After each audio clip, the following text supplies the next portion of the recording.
Bienvenidos a este estudio bíblico, creado para todos los que aman la palabra. Fuente de Vida te da la bienvenida.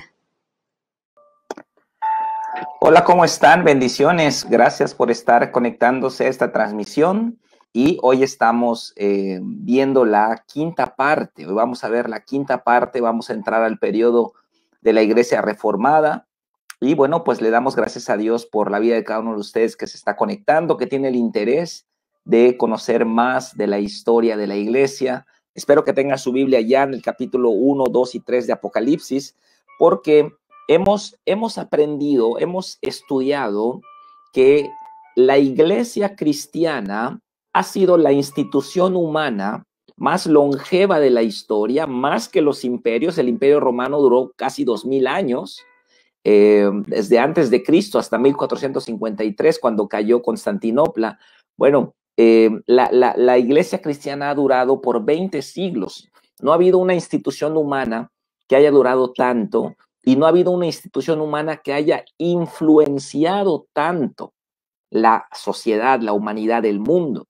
Gracias a la Iglesia cristiana es que el valor del ser humano, el valor del alma humana, el valor de la mujer, el valor de los esclavos incluso, fue puesto en alto, la dignidad humana, gracias al cristianismo. Gracias al cristianismo hoy tenemos leyes, tenemos impartición de justicia, tenemos derechos humanos, tenemos democracia, tenemos tecnología, tenemos muchos avances en todas las ciencias gracias al ser humano. Bueno, mucha gente hoy critica el cristianismo, se mofa del cristianismo, hacen burla de la Biblia y no se han dado cuenta que la libertad que ellos tienen de hablar así es gracias a la afectación del cristianismo en la sociedad, en la política, en la religión, en las artes, en las leyes de este mundo. Entonces, cada vez que vemos a una nación desprenderse de los principios elementales de la palabra de Dios, esa nación está destinada a la decadencia, a la caída, como sucedió en el siglo XVI y XVII con España, con Portugal, con Italia, que no quisieron abrazar la reforma protestante. Bueno, decayeron. Lo mismo sucedió con todas las naciones comunistas, la Unión Soviética, China, todos los países que abrazaron el comunismo, bueno, vinieron a una decadencia porque se desprendieron de los valores fundamentales de la palabra de Dios. Y todas las naciones que han abrazado la palabra de Dios en el futuro, perdón, en el pasado, luego en el futuro vinieron a ser las potencias del mundo. Así que, bueno, la Iglesia ha influenciado demasiado la sociedad, y para que entendamos el mundo moderno tenemos que entender la Iglesia. Yo les he compartido que estoy dando este estudio desde la perspectiva escatológica del dispensacionalismo. Yo me considero, yo tengo esa visión escatológica del dispensacionalismo. Soy pretribulacionista y soy milenialista. ¿Por qué? Porque el dispensacionalismo es esa rama de la teología que estudia la palabra de Dios y que define 7 etapas a lo largo de la historia. Tenemos las 7 días de la creación, Dios descansa en el 7º día, y luego tenemos 7 etapas a lo largo de la historia, ¿ok? Vamos en la etapa número 6, estamos en el tiempo de la Iglesia, el periodo de la gracia, que dura desde la cruz de Cristo hasta el regreso de Cristo o al arrebatamiento, ¿ok? Este es el periodo de la Iglesia, el periodo de la gracia, lo que consideramos la 6ª dispensación. Y luego vendría la 7ª dispensación, que es el día de reposo, los 1000 años. Entonces, por eso mi postura es milenialista, porque yo creo que son 1000 años literales, pretribulacionista, porque yo creo que hay un arrebatamiento antes de la gran tribulación, y que el arrebatamiento y la segunda venida de Cristo son 2 eventos separados, no es el mismo evento, son 2 eventos separados. En uno Cristo viene de manera invisible y nosotros somos tomados y somos juntados con Cristo en las nubes, y con los redimidos, ellos también resucitan en ese momento, nosotros somos transformados. Luego viene un periodo parece ser que de 7 años, no, bueno, acá puede haber un debate en esto, en la tierra, y luego Cristo regresa, nosotros regresamos con Cristo para establecer un reino de 1000 años en la tierra. Bueno, esta es la visión dispensacionalista, la visión pretribulacionista, la visión mileniarista del fin de los tiempos. No vamos a ser dogmáticos, ¿verdad? Hay otras posturas, hay otros puntos de vista. No vamos a entrar en debates acalorados porque no tiene caso, porque la escatología es una materia especulativa, son cosas que no han sucedido y bueno, no tiene caso que nosotros seamos dogmáticos en algo que es de interpretación, ¿verdad? No estamos hablando de la soteriología, que es la doctrina de la salvación, no estamos hablando del purgatorio, si hay o no hay purgatorio, infierno, etcétera. Todas esas cosas, bueno, no podemos ser flexibles en esos otros temas, pero en la escatología pues hay una flexibilidad, ¿no? Como Philip Melanchthon en el siglo XVI dijo la palabra adiáfora, ¿no? La palabra adiáfora es que seamos flexibles con aquellos temas que no son trascendentes, ¿no? La liturgia de una iglesia, la organización de una iglesia, ciertas doctrinas no fundamentales.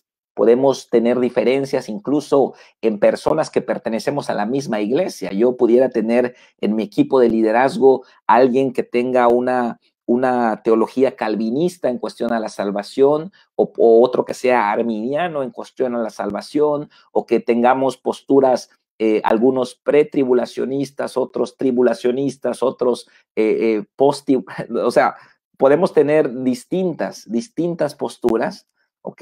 En ciertas doctrinas, pero no podemos tener distintas posturas en los 7 pilares de la fe que platicamos en el libro de Fundamentos. Ahí lo puede checar en el capítulo 7 de Fundamentos. Cuando hablamos de los fundamentos de la iglesia, pues hablamos que hay 7 pilares inamovibles, que esos no se pueden cambiar. Ahí es donde tenemos que estar todos de acuerdo. Muy bien. Entonces, dentro de esta visión dispensacionalista, entendemos que el libro de Apocalipsis está dividido básicamente en 3 partes, ¿no? En el versículo 19 del capítulo 1, Jesús le dice a Juan, escribe las cosas que has visto, las que son y las que han de ser después de estas. Este versículo 19, los dispensacionalistas creemos que este versículo está dividiendo el libro en 3 partes, ¿no? Las cosas que has visto se refiere a la descripción o digamos a la revelación de Cristo resucitado, de Cristo glorificado, que es la manera en que el profeta Daniel en el capítulo 10 de su libro, él ve a Cristo en su gloria, lo ve glorificado, y el apóstol Juan en el capítulo 1 de Apocalipsis también ve a Cristo en su gloria, como realmente es ahora, sus ojos como llama de fuego, su rostro como el sol, sus pies como bronce bruñido, etcétera, ¿no? Estamos viendo una versión glorificada de Cristo. Entonces, son las cosas que has visto. Escribe las cosas que has visto. Número 2, las cosas que son, creemos que pertenece al capítulo 2 y 3 del libro de Apocalipsis, que comprendería dentro de la visión dispensacionalista, comprendería el periodo de la iglesia. Entonces, bueno, una forma de verlo, no estoy diciendo que así es, pero una forma de verlo, y yo la encuentro interesante, y por eso estoy dando el estudio.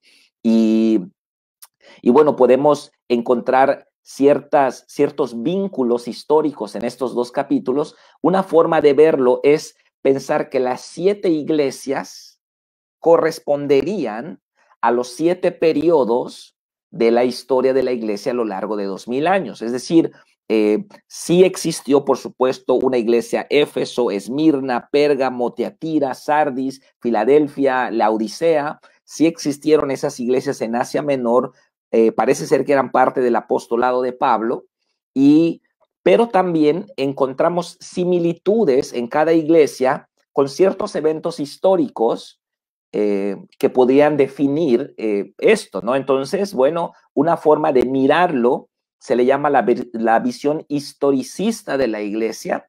Entonces, es una forma, no quiero que seamos dogmáticos, pero yo encuentro interesante este estudio para que podamos también entender el periodo de la iglesia a lo largo de 2000 años. Entonces, la tercera sección del versículo 19 es las cosas que han de ser después de estas. Dentro de la visión dispensacionalista pretribulacionista, creemos que del capítulo 4 en adelante, el capítulo 4 es el arrebatamiento, ¿no? Del verso 1 al 3, es el arrebatamiento. El apóstol Juan sufre digamos, pre-arrebatamiento, ¿no? Porque él lo vive en el siglo I.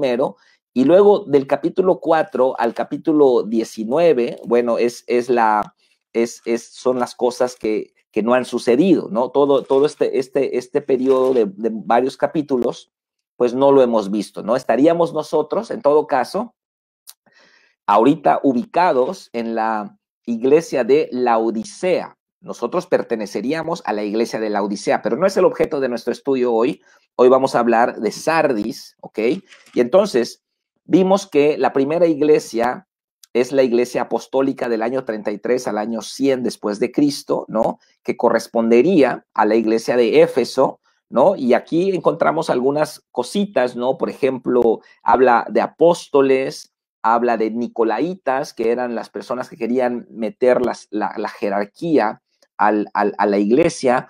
Habla de que ha perdido su primer amor, porque sabemos que después de la destrucción del templo de Jerusalén en el año 70, la iglesia tiene una decadencia espiritual, moral. Los gnósticos entran con fuerza, mueren los líderes fuertes del cristianismo, el apóstol Juan está exiliado, no hay un liderazgo hebreo, ya todos son gentiles, ¿no? Entonces empieza a haber un proceso en la iglesia de posiblemente una decadencia espiritual, moral, ¿ok? Y es por eso dice, recuerda de dónde has caído y arrepiéntete ya las primeras obras, pues si no vendré pronto a ti y quitaré tu candelero de su lugar, si no te hubieras arrepentido. Bueno, esto pudiera significar eso, ¿no? Entonces, luego tenemos el segundo periodo de la iglesia del siglos II y III, siglo II, siglo III, hasta el año 313, que es cuando Constantino emite su famoso edicto de tolerancia, donde el cristianismo deja de ser perseguido. Bueno, y vemos la iglesia de Esmirna, que vemos muchos calificativos, ¿ok?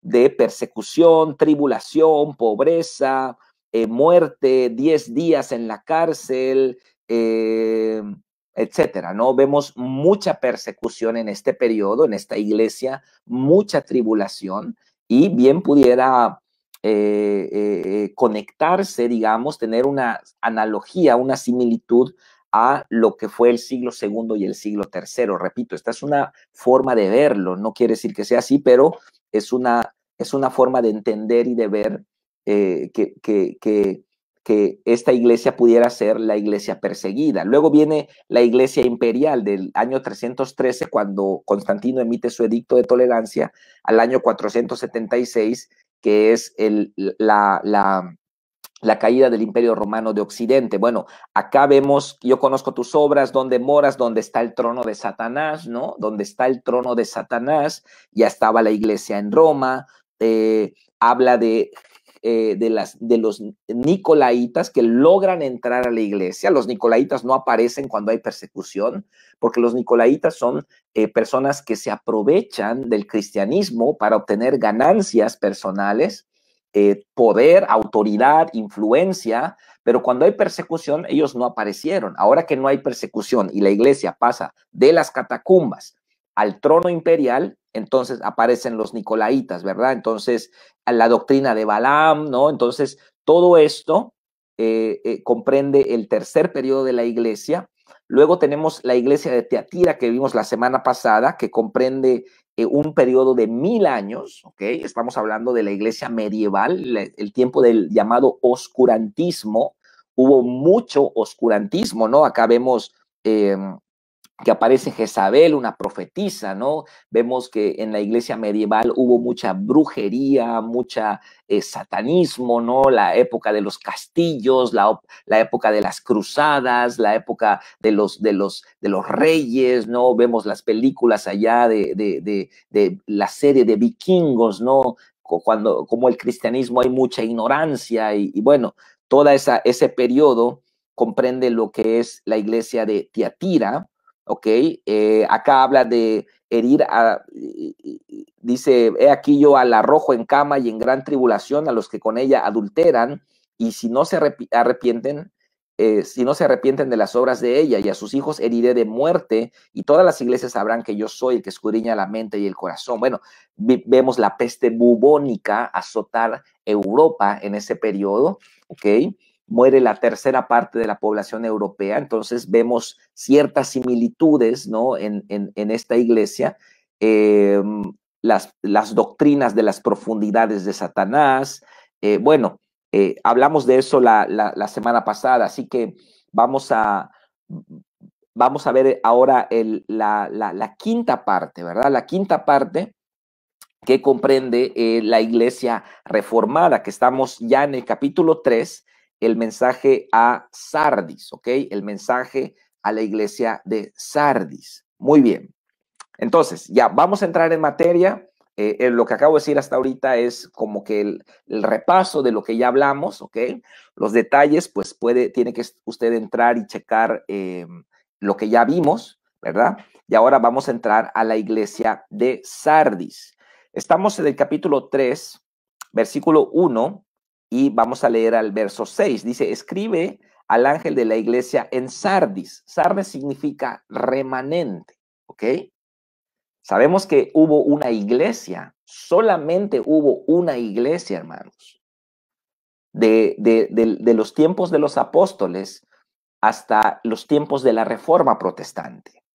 Cuando empezó el siglo XVI, la iglesia era la organización todopoderosa del imperio romano, del mundo, del imperio, del mundo occidental, el Sacro Imperio Romano, ¿no? Entonces, la iglesia era toda poderosa, ¿ok? El Papa tenía poder, lo vimos con Hildebrando la semana pasada, tenía poder, reclamaban poder incluso sobre las coronas europeas. Por eso el Papa tenía una triple corona, ¿ok?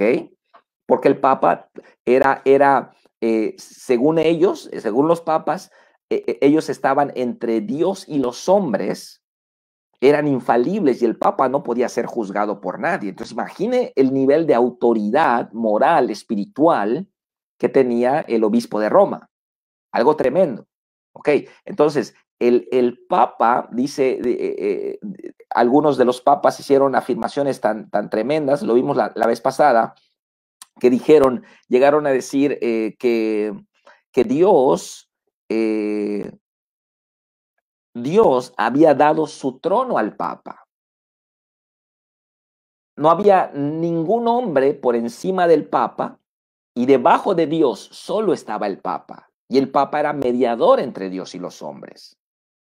Esas eran las pretensiones tan altas de los papas de la Edad Media. Okay. Y el Papa podía disponer de todas las demás coronas.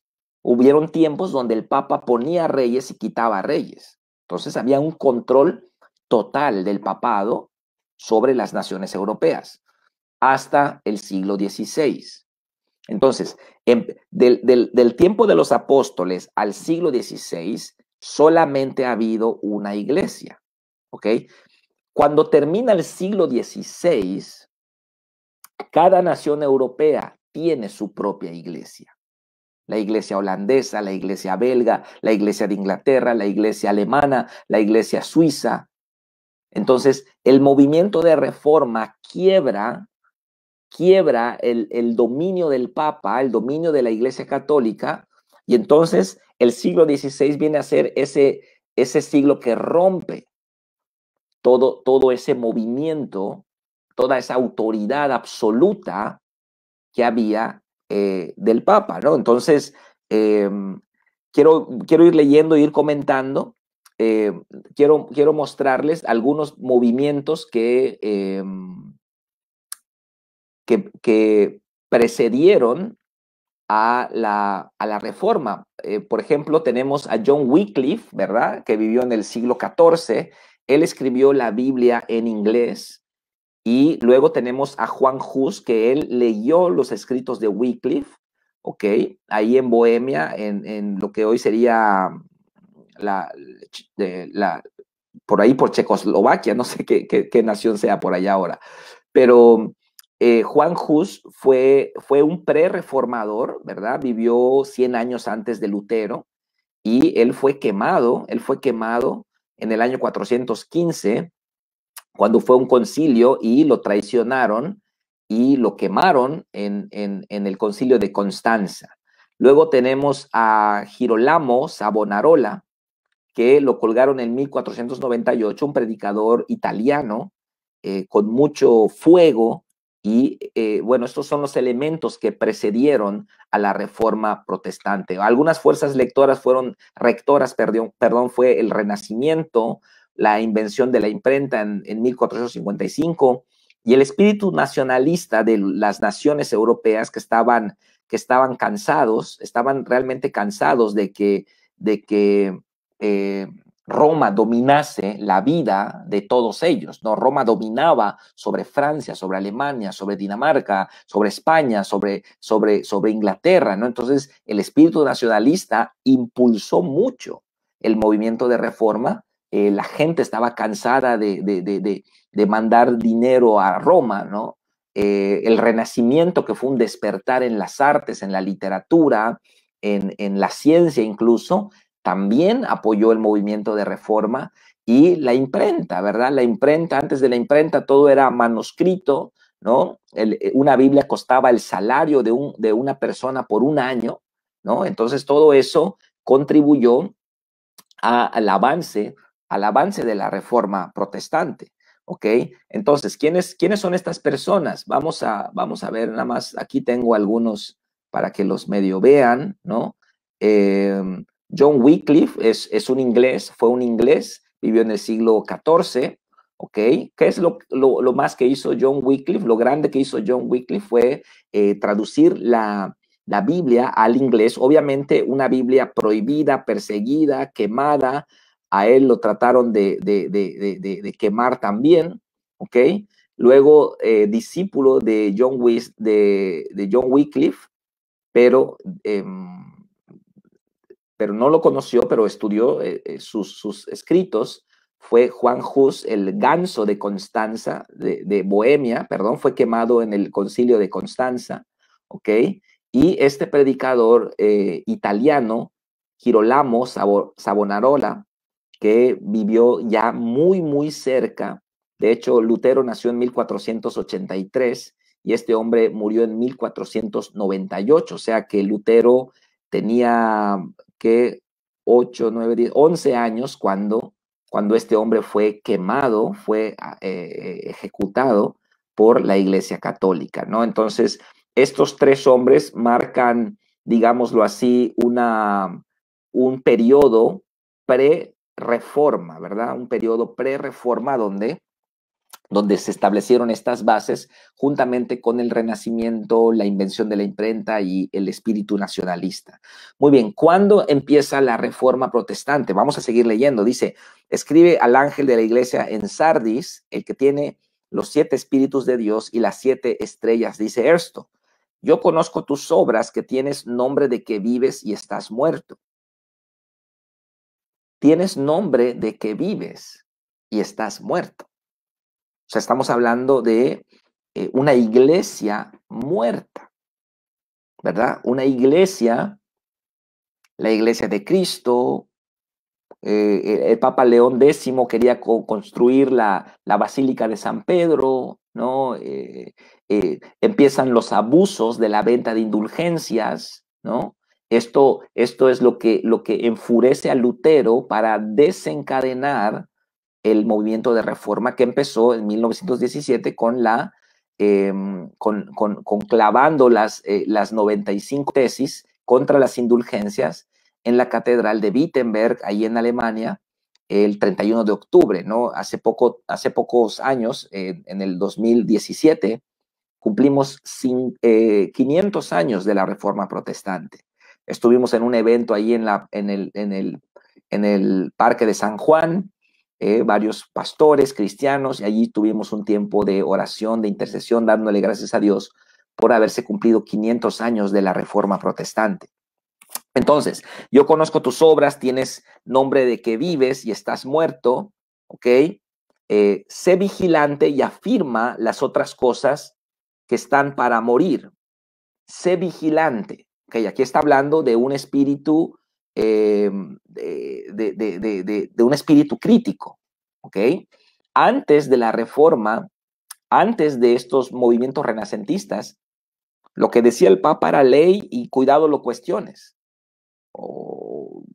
Todos marchaban en la misma línea, pero luego viene este periodo donde empieza a haber un espíritu crítico, ¿ok? Y entonces Lutero pues empieza a escribir, ¿no?, en contra de los abusos de la iglesia. Sé vigilante y afirma las otras cosas que están para morir. Afirma las otras cosas que están para morir. O sea, ya no había nada vivo en la iglesia. Había tal vez algún residuo de pureza doctrinal, pero la cosa era que la iglesia católico romana era una cloaca total. Perdón que lo diga de esa manera, pero es la verdad. En la Edad Media era una cosa tan terrible, tan corrupta. Había burdeles para clérigos ahí en Roma, un comercio de estatuas, de rosarios, todo lo relacionado con las, ¿cómo se llaman? Las reliquias, ¿verdad? Las reliquias que no sé, había supuestamente leche seca de los senos de la Virgen María, cabellos de la Virgen María, el cráneo de Juan el Bautista, un clavo de la cruz de Cristo, y esas cosas se vendían por mucho dinero. Entonces había una cosa tan terrible. Entonces acá hay cosas que están para morir, y entonces Lutero viene a rescatar la pureza de la doctrina cristiana. Porque no he hallado tus obras perfectas delante de Dios. Acuérdate pues de lo que has recibido y oído, y guárdalo y arrepiéntete. Pues si no velas, vendré sobre ti como ladrón, y no sabrás a qué hora vendré sobre ti. Ok, todo se había perdido acá. Todo se había perdido. Doctrina apostólica, la Biblia estaba solamente en algunos monasterios, y había una doctrina tan pagana en la iglesia que estaba prohibido leer la Biblia. Estaba prohibido leer la Biblia. De hecho, habían divisiones en las iglesias de madera gruesas, donde había un cuarto donde había una Biblia, y no podían tener acceso ni siquiera los sacerdotes. Entonces las Biblias tenían un tamaño tremendo y se cerraban con candados y con cadenas. Entonces cuando digamos, el líder espiritual de Lutero envía a Lutero para estudiar la Biblia, dice Lutero, él encuentra una Biblia en un convento, y cuando lee el libro de Romanos, cuando lee el libro de Gálatas, wow, empieza a haber un despertar espiritual.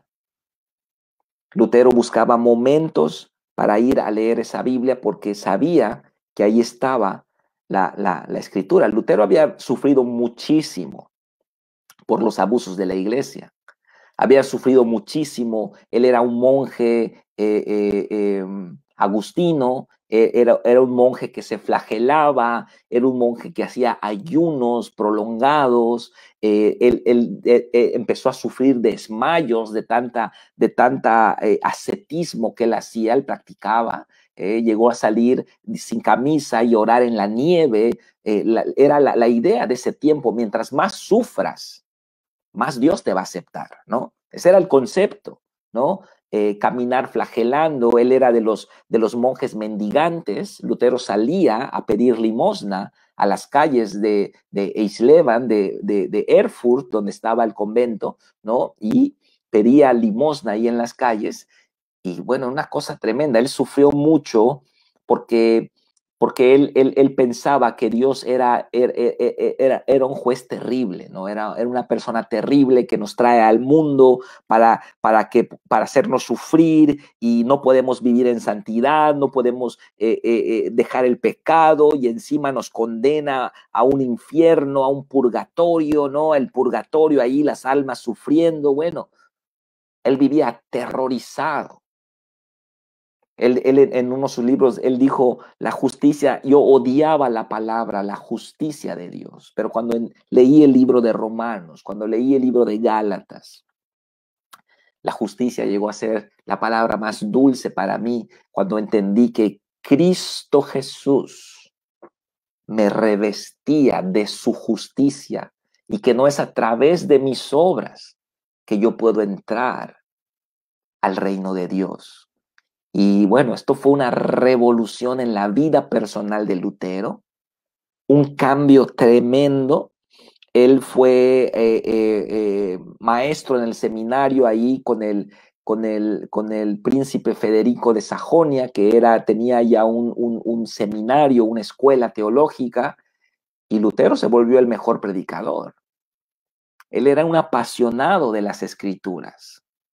Y en este periodo es cuando aparecen las ventas de indulgencias. Juan Tetzel, un vendedor de indulgencias, Lutero lo confronta, Lutero escribe las 95 tesis, las clava en la capilla de Wittenberg, y ahí empieza el movimiento de reforma. Un año después, el Papa Julio X le manda una bula papal, una excomunión, lo expulsa de la Iglesia Católica. Lutero quema la bula papal y le llama la bula execrable del anticristo, ¿no? Entonces empieza una pugna entre Roma y Sajonia, ¿no? Donde está Lutero, y en 1521 es llamado Lutero a la Dieta de Worms, donde lo iban a ejecutar, le iba a correr la misma suerte que Juan Hus. Juan Hus fue llamado al concilio de Constanza para que se le haga un juicio, pero lo traicionan y lo agarran y lo matan y lo queman, ¿no?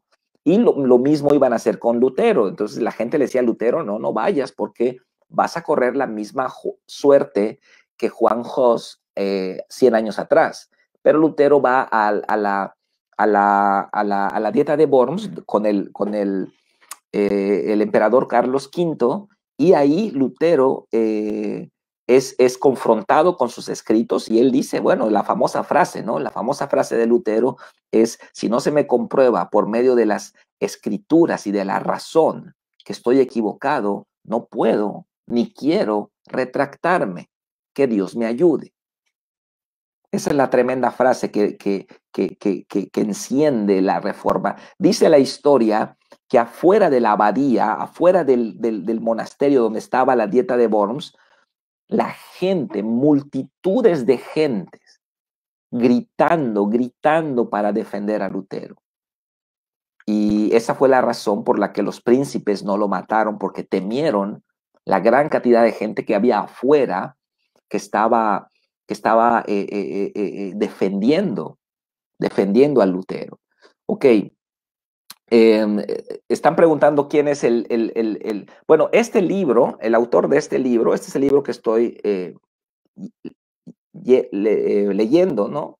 Pero bueno, hay mucho material en Wikipedia, en Internet, pero digamos que este libro nos puede servir como una guía, ¿verdad? Nos puede servir como una referencia, porque este historiador, Jesse Lehman, pues traza una línea, ¿no? Más que nada, nos traza una línea. Obviamente, él no va a indagar en cada punto, él pasa rápido, ¿no? Pasa Lutero, pasa Calvino, pasa Zwinglio, pasa todos ellos, y no va a compenetrarse. Ahora, pero ¿qué es lo bueno de este libro? Que nos traza una línea, ¿no?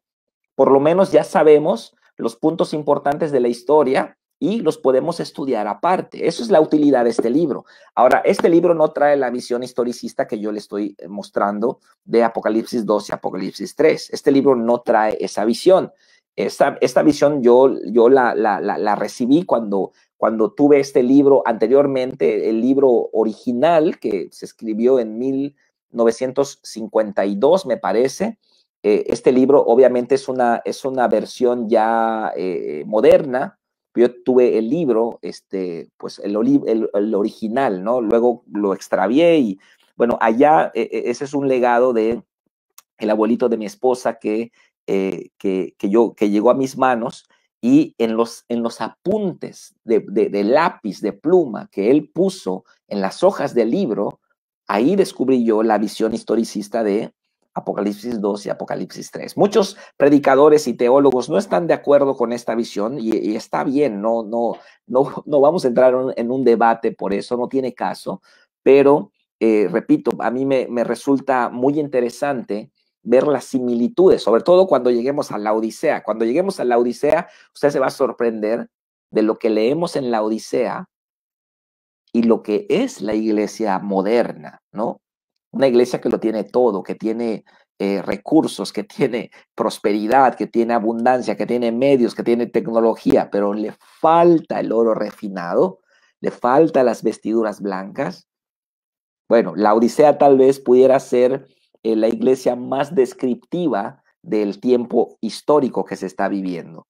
Muy bien, entonces podemos identificar en el periodo de reforma, a ver, déjeme ponerle acá un poquito de información, ¿ok? Este es Martín Lutero, ¿verdad? Martín Lutero inicia el movimiento de reforma en 1517 y 1520 es excomulgado, 1521 la dieta de Worms, en 1500, bueno, cuando él sale de la dieta de Worms, lo secuestran los, digamos, la gente de Federico el Sabio, Federico de Sajonia, ¿ok? Lo secuestran y lo llevan al castillo de Wartburg. En ese castillo, Lutero pasa un año y ahí escribe el Nuevo Testamento en alemán. Obviamente, un libro que fue prohibido por la Iglesia Católica, obviamente. Tiempo después escribió el Antiguo Testamento, pero ese Nuevo Testamento que escribió Lutero, más todos sus escritos, que tenía ya 20 y pico de libros Lutero, fluían, dicen los historiadores, pareciera que estaba en el siglo XXI, había la imprenta, esos libros estaban por toda Alemania y esos libros llegaron a Francia, y es Calvino, que Calvino es 20 y pico de años más joven que Lutero. Calvino recibe las ideas reformadas, Zwinglio recibe ideas reformadas, John Knox, el fundador de la Iglesia Presbiteriana, recibe también las ideas reformadas. Ellos pertenecen al segundo periodo de la Reforma, pero Lutero es el héroe, ¿no? Lutero para mí es el campeón de la Reforma, ¿no? Me encanta el espíritu de Lutero, un verdadero hombre de Dios. Los otros reformadores estaban más en la teología, más metidos en la filosofía, en la escolástica, en la, digamos, en la teología. Pero Lutero amaba a los niños, escribió libros para niños. Lutero tocaba el laúd, tocaba ahí instrumentos musicales. Dicen los historiadores que la iglesia de Lutero, ahí en Wittenberg, usted tenía que ir el miércoles a la iglesia para ensayar la alabanza que se iba a cantar el domingo.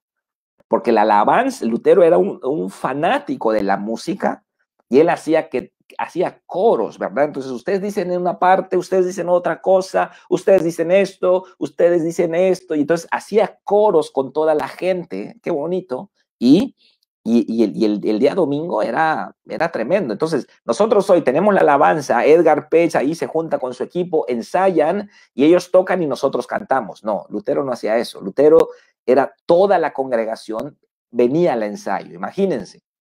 Y ustedes van a cantar esto, ustedes van a cantar esto. Entonces, me gusta mucho el espíritu de Lutero porque era un reformador polifacético, extrovertido, pudiéramos decir, carismático en su carácter, una persona muy abierta, alguien que tenía muchos amigos, ¿no? Y obviamente muchos enemigos, y en 1530 ahí se hace otra dieta, la dieta de Augsburgo, donde ese es hermosísimo, esa parte de la reforma, ahí la puede ver en la película de Lutero, cuando el emperador Carlos V llama a los nobles alemanes y les dice, ustedes van a regresar al catolicismo, y ellos dicen, no, nosotros no vamos a dejar nuestra Biblia en alemán, no vamos a dejar las enseñanzas de Lutero.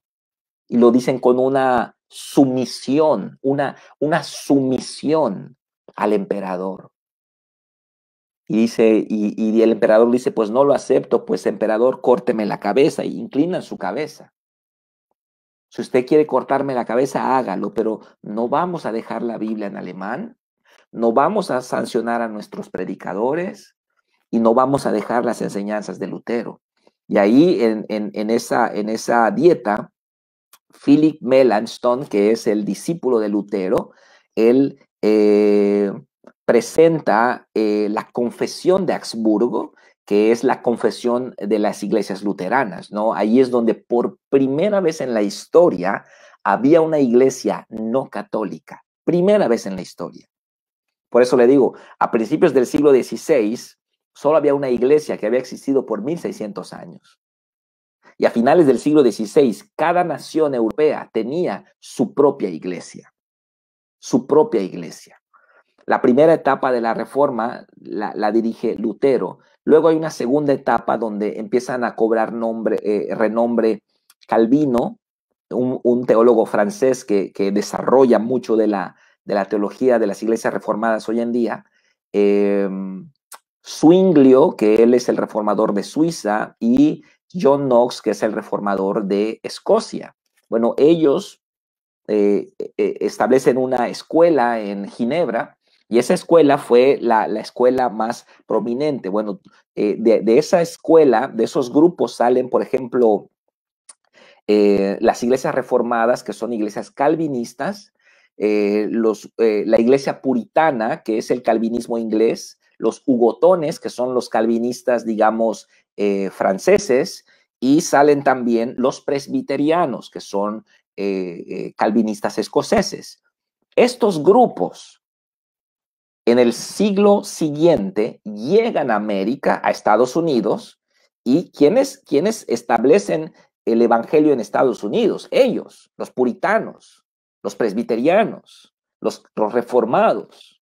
Ellos llevan las doctrinas de la reforma a Estados Unidos, a Norteamérica, mientras que los españoles las traen a Latinoamérica. Nosotros no recibimos enseñanza reformada.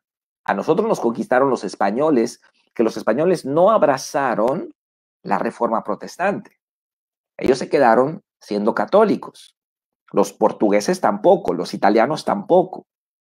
Entonces, estas naciones se quedan como naciones católicas y nos conquistan a nosotros. Bueno, la conquista de México empieza en el siglo XVI con Hernán Cortés. Obviamente, cuando Hernán Cortés establece ya una colonia, la Nueva España, pues empiezan a venir los monjes católicos a establecer conventos, iglesias, a educar a los niños, a cambiar, digamos, las costumbres paganas en costumbres católicas, y eso es lo que nosotros recibimos.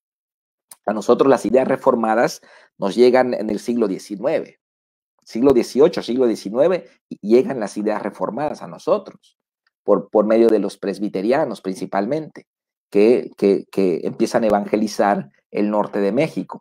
Bueno, entonces, todo este periodo de 113 años, todo este periodo, 131 años, perdón, es el periodo de la Iglesia reformada. ¿Dónde termina? Termina en 1648. El 1648 termina con con el final de la Guerra de los 30 años. Ok, aquí tenemos a Philipp Melanchthon, que este fue el discípulo de Lutero. la famosa palabra que yo les enseño en el libro de Fundamentos, la palabra adiáfora, ¿se acuerda? Bueno, él intentó, Philip Melanchthon intentó unificar todas las fracciones de la iglesia protestante. Se le llamó protestante porque en un concilio, en el concilio de Espira, queriendo los católicos reunificar la iglesia, los protestantes van y dicen, no, la iglesia no debe ser reformada. Y los católicos dicen, no, ustedes son rebeldes, deben regresar a la iglesia. Y entonces ellos protestan y desde ahí se llaman protestantes. Pero entonces quedaron dos facciones. Quedaron la iglesia católica, por un lado, ya la iglesia católica siguió su camino por otro lado, y quedó la iglesia reformada, la iglesia luterana, la iglesia protestante. En la iglesia protestante hubieron muchas facciones. Estaban los anabaptistas, estaban los hugotones, estaban los luteranos, estaban los reformados calvinistas, los puritanos, estaba la iglesia de Inglaterra, estaba la iglesia presbiteriana de Escocia. Entonces habían un montón de grupos. Entonces, este hombre, Philip Melanchthon, trató de unificar todas esas iglesias. Y entonces él acuña esta palabra adiáfora. ¿Qué significa adiáfora? Cosas irrelevantes que es mejor tolerar. Entonces él dijo, hagamos una sola iglesia protestante, reformada. Y, por ejemplo, las ideas de Zwinglio, de Calvino y de Lutero con respecto a la Santa Cena eran completamente distintas. Calvino siguió bautizando bebés, Lutero siguió bautizando bebés, Lutero mantuvo la iglesia sujeta a la nobleza, Calvino desvinculó la iglesia de la nobleza y la independizó de la nobleza, los anabaptistas empezaron a bautizar solamente adultos, los presbiterianos siguieron bautizando bebés, pero luego bautizaron adultos también. Entonces, bueno, cada iglesia tenía muchas formas distintas y Philip Melanchthon dijo, hagamos una sola, pero no se pudo. Entonces, ¿qué es lo que tenemos hoy? Pues lo que tenemos hoy son las denominaciones. Esas iglesias que plantaron sus semillas en la Reforma, hoy son las denominaciones actuales: presbiterianos, metodistas, bautistas, pentecostales, nazarenos, etcétera. Okay. Vamos a ver la próxima semana que los metodistas y pentecostales vienen en el siguiente periodo. En el siguiente periodo, la iglesia avivada o la iglesia misionera que viene después de la Reforma, de ahí surgen los metodistas de John Wesley y surgen también los pentecostales también, ¿ok? Entonces, pero hoy, pues vamos a llegar hasta 1648. ¿Qué sucede en 1648? Bueno, en 1648 se firma, termina la guerra de los 30 años, que es esta, la paz de Westfalia. Termina esta guerra y aquí se firma, por así decirlo, las fronteras como está Europa hoy en día, ¿no? Entonces, la guerra de los 30 años fue una guerra religiosa entre católicos y protestantes, naciones católicas, naciones protestantes, y en esta paz, duró 30 años esa guerra, y en este firmado de paz, ya, listo. Ya, cada quien. España, te quedas católico, Italia, te quedas católico, hubo una división entre Bélgica y Holanda, ¿no? Era una sola nación, Holanda se queda protestante, Bélgica se queda católico, Portugal es católico, Inglaterra, Escocia es presbiteriano, cada nación, ¿ok? No es como ahora que una nación tiene libertad de culto, no era así. Ahí cada nación definía su línea doctrinal, ¿no? Entonces, todo el norte de Europa, Dinamarca, Suecia, Finlandia, Suiza, todos fueron protestantes, ¿ok? Holanda protestante, Inglaterra, Gales protestante. Bueno, Inglaterra fue fluctuando a lo largo del tiempo, porque la iglesia de Inglaterra no era necesariamente una iglesia reformada, era una iglesia separada de Roma, pero tenía las mismas formas en cierta manera, ¿no? Bueno, aquí termina la Reforma Protestante según los historiadores. Según los historiadores, aquí termina la Reforma Protestante. Ok, ¿qué más tenemos bueno, tenemos todo un tema con Calvino, ¿verdad? Calvino es tal vez el teólogo más influyente para la iglesia. Él desarrolló la doctrina de la predestinación. John Knox, el fundador de los presbiterianos, que fue un tremendo predicador de fuego en Escocia. Los reyes le tenían miedo a John Knox. Ulrico Zwinglio fue el reformador de Suiza, ¿ok? Jacobo Arminio, este ya es prácticamente del siglo XVII, él refutó y cuestionó las ideas de Calvino, ¿verdad? Las ideas de Calvino, por eso tenemos dos líneas doctrinales con respecto a la salvación, el calvinismo que cree en la predestinación y el arminianismo que cree en el libre albedrío, ¿ok? Esa disputa se llevó a cabo en el sínodo de Dort, este es el sínodo de Dort, ¿ok?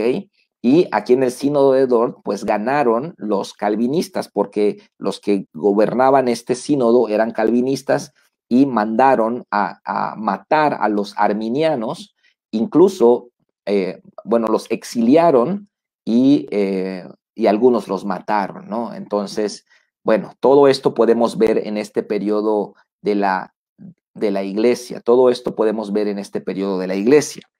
Ok, vamos en el verso 4.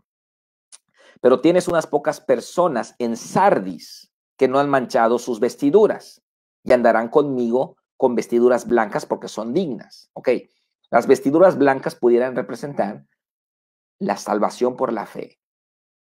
La gente que abraza la Biblia, la gente que abrazó la salvación por la fe, que abrazó la doctrina de la gracia, que abrazó la sola escritura, ¿no? Vienen las 5 solas que son la doctrina, los fundamentos doctrinales de la iglesia reformada, sola escritura, que es la Biblia, la máxima autoridad, sola fide, que es la fe en Jesucristo, solo por la fe en Jesucristo se es salvo, sin la mediación de buenas obras, sola gratia, que es solamente somos salvos por gracia, me falta una,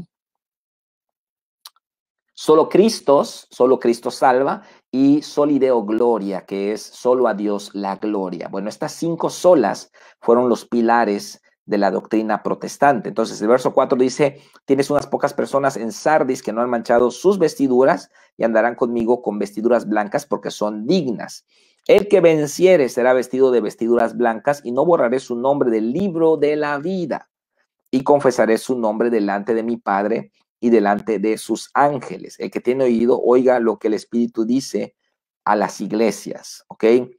Este no borraré su nombre del libro de la vida es una expresión muy, muy significativa para este periodo de tiempo, porque pues la Iglesia Católica hablaba mucho de esto, ¿no? El Papa puede borrar tu nombre del libro de la vida. Si tú te portas bien, pero el Papa te excomulga, listo, ya. Entonces acá viene como decir, no te preocupes, yo no voy a borrar tu nombre del libro de la vida, ¿ok? Este es, digamos, el contexto histórico de la quinta etapa de la iglesia reformada, desde 1517, algunos historiadores dicen desde 1453, porque en 1453 es la caída del Imperio Romano de Oriente. Me gusta a mí poner la fecha 1517, porque allá es donde oficialmente se reconoce el inicio de la Reforma Protestante. Ok, este año vamos a cumplir 500 años, a ver, voy a buscarlo acá. Ah, mire, le quiero mostrar esta página que se llama Byte de YouTube. Tiene que tener esta página usted, porque aquí, mire, el Sínodo de Dort está acá, Spurgeon, vemos Arminio, Baxter, predicadores, la escuela de Siria, qué pasó en el año 70, Bueno, todos los movimientos históricos están acá. Son videos de 10 minutos, 5 minutos. Tremendo, ¿no? Me encanta este canal, tiene conferencias también muy buenas, unos chicos de Colombia lo hicieron y está tremendo este canal, así que le animo a que tengan. Aquí está Jonathan Edwards, un tremendo predicador del siglo XVIII, ¿ok? Juan Hus, acá lo tenemos, ¿ok? Aquí está Girolamo de Savonarola, ¿ok? Aquí tenemos a John Wycliffe también. Bueno, hay mucho que mirar. Ay, perdón, no lo estaban viendo. Perdón. Aquí está. Perdón, no lo estaban viendo. No se los puse. Este canal que está acá, este canal, se llama Byte. Vite se llama. Es Biblia, ideas, la T no sé qué significa y la E no recuerdo también. Pero bueno, este canal está muy bueno para los que aman la historia y tienes como cápsulas históricas. Son cápsulas históricas que van a ayudarles a ir armando el rompecabezas histórico de la historia de la iglesia. Y al conocer el rompecabezas histórico, uno puede saber mucho acerca de los porqués del mundo actual. ¿Ok? Aquí tiene, a ver, ¿no salió?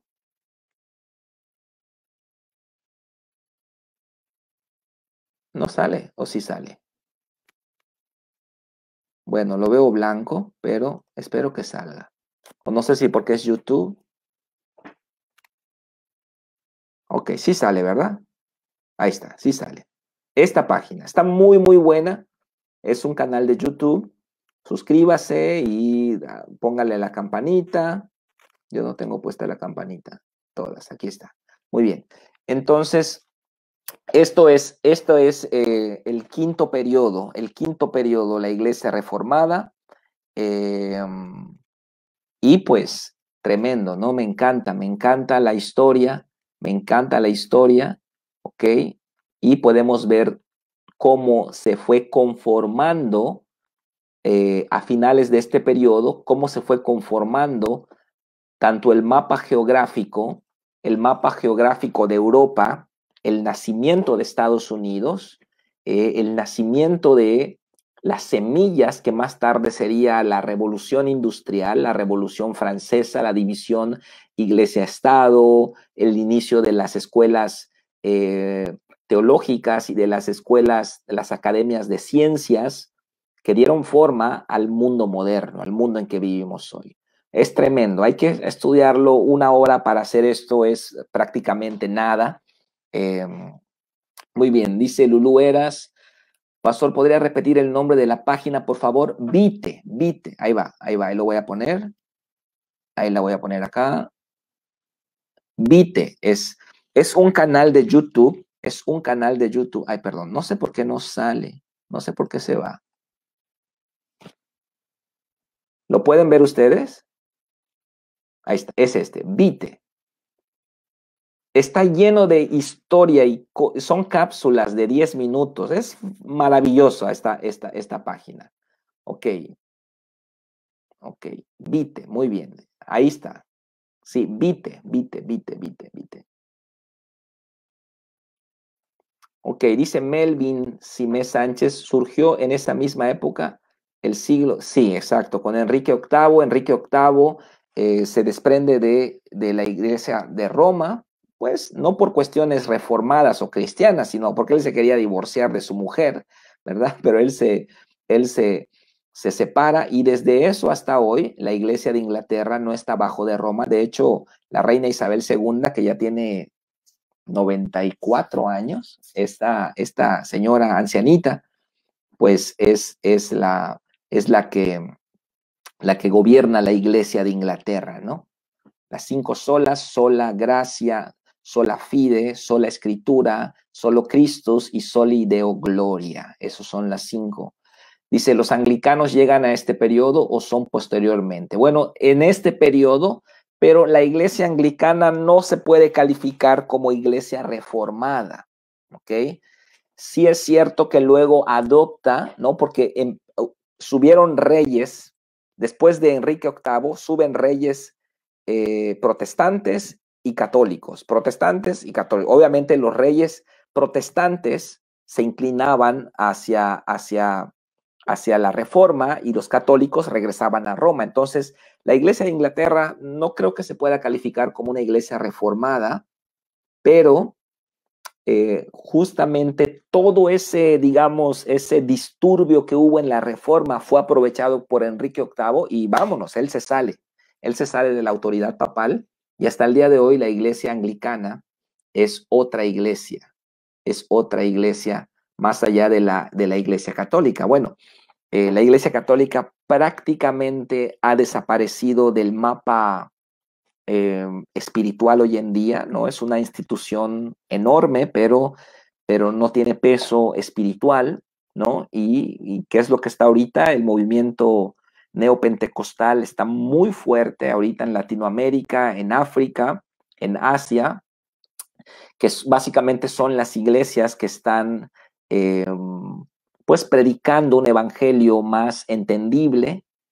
Claro que hay errores, que yo pues estoy de acuerdo con muchos que hay errores de que muchas iglesias hoy en día están tan secularizadas, tan queriendo ser tan contemporáneos, que a mi juicio ya empiezan a caer un poquito en lo mundano, ¿no? Entonces, de repente las prédicas en una iglesia se vuelven prédicas motivacionales de superación personal, ¿no? Entonces, esas son las cosas que ya no están bien. Nosotros tenemos que regresar a la escritura, regresar a las bases, nunca desprendernos de la Biblia, nunca desprendernos de la palabra de Dios.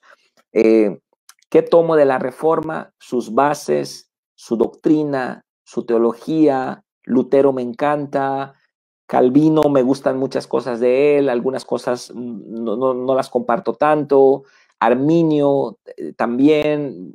Entonces, hay mucho que aportaron los reformadores, pero hay que recordar algo muy importante, y esto es algo que bueno, yo sé que a muchos hermanos que son más de iglesias históricas no les gusta escuchar esto, pero es una realidad, ¿no? Es una realidad que la Reforma se desarrolló mucho en el campo teológico.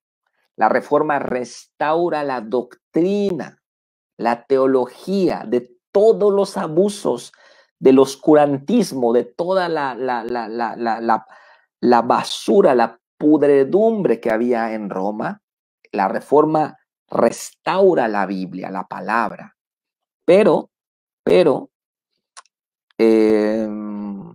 los reformadores no hablaron mucho del Espíritu Santo. Los reformadores no desarrollaron, más bien su campo fue teológico. Los reformadores no desarrollaron una enseñanza escatológica. Por ejemplo, la posición dispensacionalista, pretribulacionista, milenialista que yo tengo es un desarrollo del siglo XIX, muy posterior a los reformadores. John Wesley fue arminiano, no es del periodo de la Reforma, pero Wesley creyó en el bautismo en el Espíritu Santo como una experiencia posterior a la salvación. Los reformadores no. Los reformadores dijeron la salvación y el bautismo en el Espíritu es la misma cosa. Wesley no. Wesley dijo hay una segunda obra de gracia después de la salvación. Y eso lo vamos a ver la próxima semana. Y el movimiento pentecostal a principios del siglo XX, con el bautismo en el Espíritu Santo, los dones del Espíritu Santo. Entonces, la Reforma en términos estrictos no ha terminado. No ha terminado. Siglo XVI fueron las bases de la doctrina, la Reforma, pero luego vinieron más reformas. John Wesley restaura la santidad. Jonathan Edwards restaura el arrepentimiento. Los bautistas restauran el bautismo por inmersión. Los pentecostales restauran el bautismo en el Espíritu, los dones del Espíritu. Y más tarde en el siglo XX, viene la restauración de los 5 ministerios, viene la restauración del don profético. Claro que hay abusos, lo reconocemos, hay abusos, pero viene la restauración del don profético, viene la restauración del don apostólico. Así que la reforma continúa. La reforma continúa. Entonces, hay que ver esto, hay que tomar las cosas buenas, ¿ok? Y hay que entender que los reformadores no reformaron todo, que siglos después hubieron hombres que surgieron y que trajeron nuevas reformas a lo que ellos ya habían establecido. Así que hay que entender esto también. Por eso yo le digo, ¿qué somos nosotros? En este orden, somos cristianos, protestantes, evangélicos, pentecostales. Eso es lo que somos. En ese orden. ¿Ok? Hay unos que son cristianos, cristianos, protestantes, evangélicos. Hasta allá llegan. Nosotros avanzamos un poquito más. Tenemos doctrina pentecostal. ¿Ok? Y ahora, pues estamos en el movimiento neopentecostal, que es muy criticado. Yo también tengo mis discrepancias con algunas formas del movimiento neopentecostal, pero a fin de cuentas es el movimiento punta de lanza que está abriendo el evangelio en muchas naciones. Muy bien, vamos a dejarlo hasta acá porque es demasiada información, ¿ok? Ya tiene de dónde agarrarse. Este libro no trae la séptima de la Odisea, porque este libro se escribió a mediados del siglo XX, entonces obviamente le falta la última iglesia, que es a mediados del siglo XX hasta hoy, ¿ok? La Odisea es de la iglesia de la Segunda Guerra Mundial a mediados hasta hoy, ¿ok? La próxima semana vamos a ver la iglesia misionera, siglo XVIII y XIX. 3 grandes mega avivamientos. 3 grandes mega avivamientos hubieron en este periodo. Avivamientos internacionales, 2 de ellos, y el tercero, un avivamiento mundial. Mundial. Usted ve por qué Corea hay tanto cristianismo allá. Bueno, vamos a entenderlo. Muy bien, vamos a orar. Te damos gracias, Jesús, por este tiempo de estudio. Te bendecimos y te pedimos, Padre, que nos guíes, que entendamos los fundamentos históricos de la iglesia y por medio de esos fundamentos podamos comprender el mundo que vivimos. Padre, te doy gracias por mis hermanos, los bendigo a todos y gracias por este tiempo. En el nombre de Cristo, amén y amén. Muy bien, pues que Dios les bendiga, muchas gracias. Mañana a las 8 de la noche vamos a tener nuestra junta de misiones, va a ser por Google Meet y pues ya mandamos el link para que esté pendiente y a las 8 se conecte, ¿ok? Muchas bendiciones, bye bye, que les vaya bien, bendiciones. Nos vemos.